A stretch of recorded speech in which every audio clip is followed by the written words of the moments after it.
Assalamualaikum warahmatullahi wabarakatuh. Salam sejahtera bagi kita semua. Shalom, Om Swastiastu, Namo Buddhaya, dan salam kebajikan. Yang terhormat, Bapak Kepala SMA Negeri 1 Jetis. Yang saya hormati, Bapak dan Ibu Guru SMA Negeri 1 Jetis. Dan yang saya banggakan, teman-teman seperjuangan sekalian. Puji dan syukur, marilah kita panjatkan kehadiran Tuhan Yang Maha Esa, karena atas segala rahmat dan karunia-Nya, kita dapat berkumpul di tempat ini tanpa kurang satu apapun. Perkenankan saya untuk memperkenalkan diri. Saya, Nur Fadila Ramadhani, dan pada kesempatan kali ini, saya ingin menyampaikan sebuah topik yang sering kita dengar, namun masih sering kita anggap sepele, yaitu bullying atau perundungan, yang hingga saat ini masih sering terjadi di lingkungan sekitar kita, terutama lingkungan sekolah. Hadirin yang saya hormati, sekolah seharusnya menjadi tempat yang paling aman setelah rumah. Sekolah adalah tempat kita belajar, tumbuh, bercita-cita, dan membentuk karakter. Sekolah seharusnya menjadi ruang yang penuh tawa dan semangat. Namun kenyataannya, tidak semua siswa merasakan hal tersebut. Bagi sebagian anak, sekolah justru menjadi tempat yang menakutkan. Setiap pagi, mereka akan berangkat dengan rasa cemas, takut. Mereka takut akan ejekan, hinaan, atau mungkin kekerasan fisik yang akan mereka terima. Mereka ke sekolah bukan dengan semangat belajar, tapi dengan rasa takut dan rasa was-was yang mereka rasa. Teman-teman yang saya banggakan, bullying sering disamarkan dengan alasan bercanda. Padahal, tidak ada bercanda yang membuat orang lain terluka, trauma, dan merasa tidak dihargai.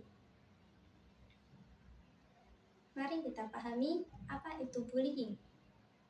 Bullying adalah segala bentuk kekerasan atau penindasan, baik fisik ataupun non-fisik, yang dilakukan sengaja oleh kelompok atau seseorang yang merasa dirinya kuat atau berkuasa terhadap orang lain yang dianggap lemah. Mereka akan melakukannya secara berulang-ulang dengan tujuan menyakiti. Hadirin yang saya hormati, perundungan memiliki berbagai bentuk. Yang pertama adalah perundungan fisik. Contohnya menendang, memukul, menampar, dan tindakan lain yang melukai tubuh korban. Yang kedua adalah perundungan verbal, yang masih sering kita anggap sepele. Contohnya ejekan, hinaan, panggilan nama yang merendahkan, dan ancaman. Semua itu bisa melukai hati seseorang yang mendengarnya. Yang ketiga adalah perundungan sosial, seperti menyebarkan gosip, rumor, mempermalukan di tempat umum, atau mengucilkan seseorang. Korban bisa merasa sendirian dan tidak memiliki tempat. Dan yang terakhir, di era digital seperti sekarang, muncul perundungan cyber atau cyberbullying.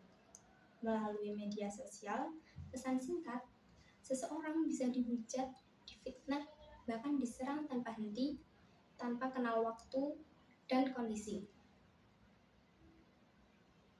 Teman-teman yang saya banggakan, bullying bukan hanya berdampak pada korban. Bullying memiliki dampak pada semua pihak, yaitu korban, pelaku, dan orang yang menyaksikannya. Bagi korban, dampaknya bisa sangat serius dan berkepanjangan. Jika luka fisik bisa sembuh dalam beberapa hari, namun luka hati atau luka batin dan trauma bisa bertahan lama hingga seumur hidup. Hingga hari ini, perundungan masih terus terjadi. Salah satu penyebabnya adalah bystander effect, yaitu kondisi ketika kita melihat perundungan tapi kita memilih untuk diam. Kita tahu itu salah, namun kita memilih untuk diam dan tidak bertindak. Karena kita takut untuk disalahkan, takut dianggap ikut campur, atau takut menjadi korban berikutnya.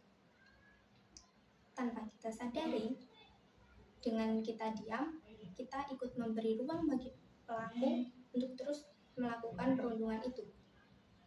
Oleh karena itu, pada kesempatan ini, saya ingin mengajak kita untuk berhenti menjadi penonton dan melaporkan ke pihak berwenang atau guru. Berpikir sebelum bertindak, karena kata-kata yang kita buat bisa meninggalkan luka bagi yang mendengarnya. Dan terakhir, menjadi pendukung bagi korban. Sekecil apapun dukungan kita, itu sangat berarti bagi mereka. Hadirin yang berbahagia, mari kita ciptakan lingkungan sekolah yang benar-benar menjadi rumah kedua, tempat yang aman, nyaman, dan penuh rasa saling menghargai. Tempat di mana kita merasa untuk diterima apa adanya tanpa takut dihakimi. Jangan biarkan ada yang merasa sendirian, tersingkirkan, dan tidak berharga. Mari kita buktikan bahwa pergi ke sekolah bukanlah hal yang menakutkan, melainkan kebahagiaan setiap hari. Sebagai penutup, izinkan saya menyampaikan sebuah pesan. Merundung orang lain tidak membuat kita lebih kuat. Orang yang kuat adalah mereka yang mampu mengangkat orang lain agar bisa berdiri bersama. Mari kita putus rantai bullying ini mulai dari diri kita sendiri dan mulai dari sekarang. Demikian pidato yang dapat saya sampaikan. Apabila terdapat kata yang kurang berkenan, saya mohon maaf yang sebesar-besarnya. Terima kasih atas perhatian hadirin sekalian. Wabillahi taufik wal hidayah. Wassalamualaikum warahmatullahi wabarakatuh.